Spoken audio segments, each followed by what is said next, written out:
Spoilers ahead for My Hero Academia, episode 15. And we start off with Bakugo being a dick, of course. What? We found out. Yeah. I No. did get a little chuckle out of this because the Class 1A students are like, why is everybody gathered outside of our room? And Bakugo just storms past them like, move it, extras. Yeah, my note is Bakugo calls the extras extras. Yeah. Which, I mean, it's true. They're not even, like, animated. Right.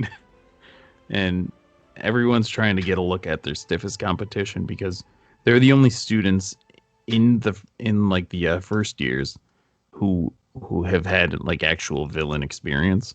Mm-hmm. And it does show later on in this episode. We do meet Shinso, who's the purple-haired dude. He's like Little Eraserhead. He's just kind of a cocky dick as well. I tried out for the hero course and didn't make it. However, if I outshine any of you, I can take your spot and you'll be sent to the... What course was he in again? It wasn't the business one. It was like generals. I believe it was general studies. Yeah, so there are other classes in UA. Yeah. For the extras and side characters.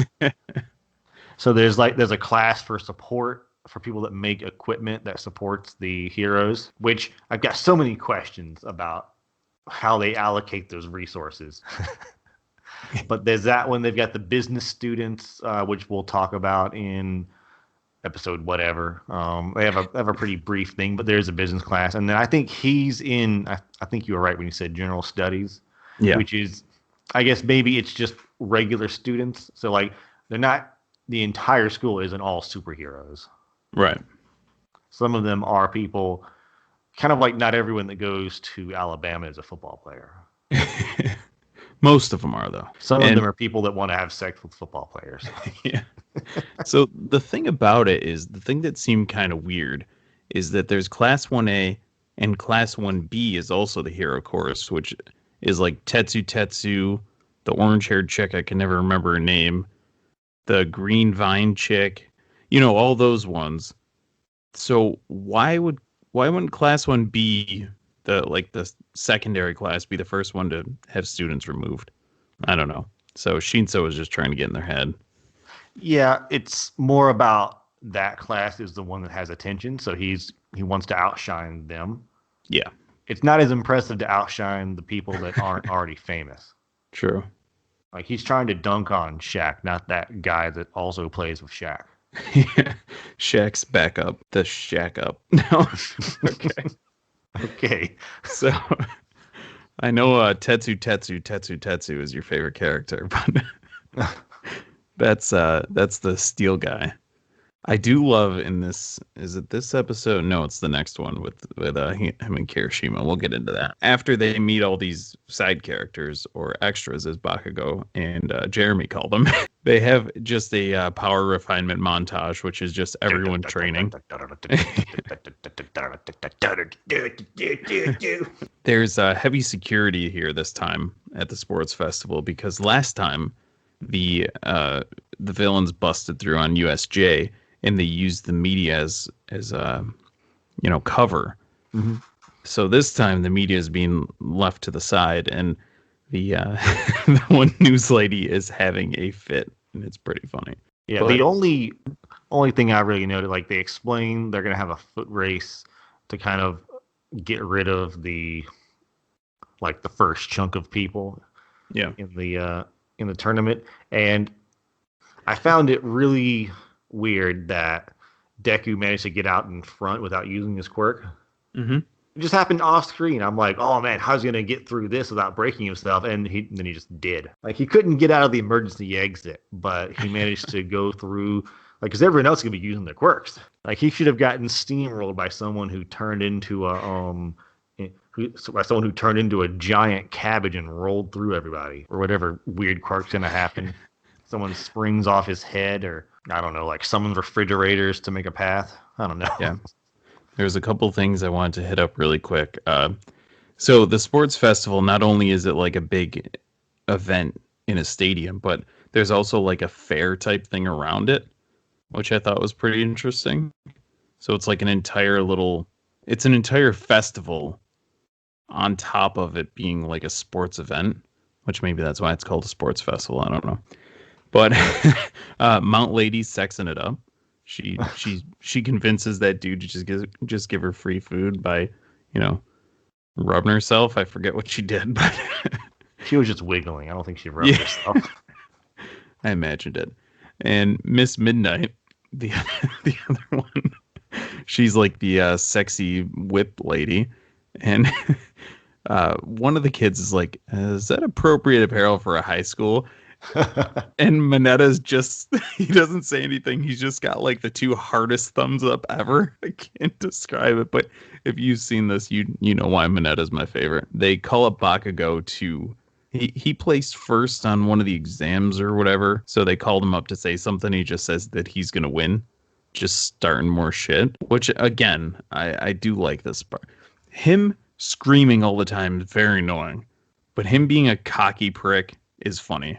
I do like that. So, as Jeremy said, this is just a foot race, and the first section is just them having to get out of the tunnel. Why isn't Ochako floating? Everyone's stuck. She could float above everybody. I didn't get that. She does. I mean, say, honestly, like this would be the one where Ball Scalp really like just wins it for himself if he can just throw enough around like the lower wall and the sides. Yeah. And the floor. He could glue so many people down that he gets to pass just by walking. Yeah, that's true. He could just stroll. Him and Todoroki would be the only two people that made it out, because Todoroki anyone that could jump over it would be fine. But but I mean, 95% of that crowd is on foot running. He could just ruin the day for a large number of people and anyone who wanted to save their quirks for later, because a lot of the quirks would be useful, but once you're stuck, you're stuck. Yeah. No, he could have like gotten Tail Guy out of there by getting him stuck. Stick his tail to his balls. He's all done. Wait. I wonder though, why doesn't Mineta like always have something on his head? Like, shouldn't he like have a constant issue of flies landing on his balls, and they kind of look like fruit? Yep. He's just like always trying to get some. Oh man, he would have stick to anything but himself. So do they not stick anything while they're on his head? I guess we never see him like strategically hanging from anything by his head, which is what I would do. Yeah. Like, where is he at? I'm just like hanging from the ceiling. I know he doesn't stick to his balls. But are his balls sticky before he pulls on them? You know? I don't know, but I would say if I had to pick one superpower, not sticking to my own balls would be the one I choose. Absolutely. That's a super. That's a godly superpower right there. Speaking of Mineta, he busts out of the crowd, and so Todoroki does a giant ice whatever, and he's just like skating across, and Mineta's like bouncing off of his balls. Because he doesn't stick to him, of course. He's very agile. I mean, he does he casually does a front flip, and then lands on the ball and projects him. Like, think about, like, imagine if you had a series of small trampolines that you bounced off of, but you were throwing them while you were bouncing. Like, this guy is like a king of parkour. Yeah, I guess if I was 3'2", I'd be a lot more agile as well. He goes to do his grape rush. He's gonna stick his balls on Todoroki, and just gets absolutely shit mixed by a giant robot that we didn't know was a thing. How does he not see a giant robot coming? He was just so focused on Todoroki, I guess.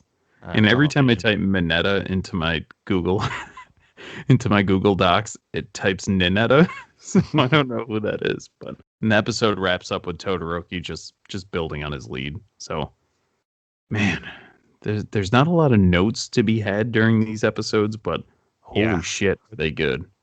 Yeah, I mean, basically everything is just like, this is a good episode. You should watch it. Next one. Yeah.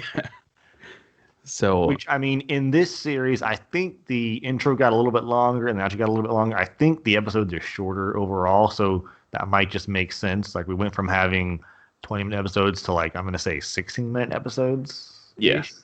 That sounds about right. I ain't a timekeeper, but we're getting down to football levels of activity.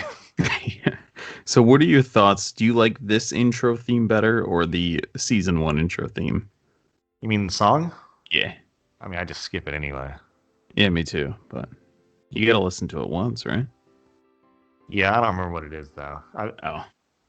There's There's never been a single series where I'm like, I enjoy the song enough to listen to it enough to remember it. Attack on Titan season 1 is a badass intro song. I love it.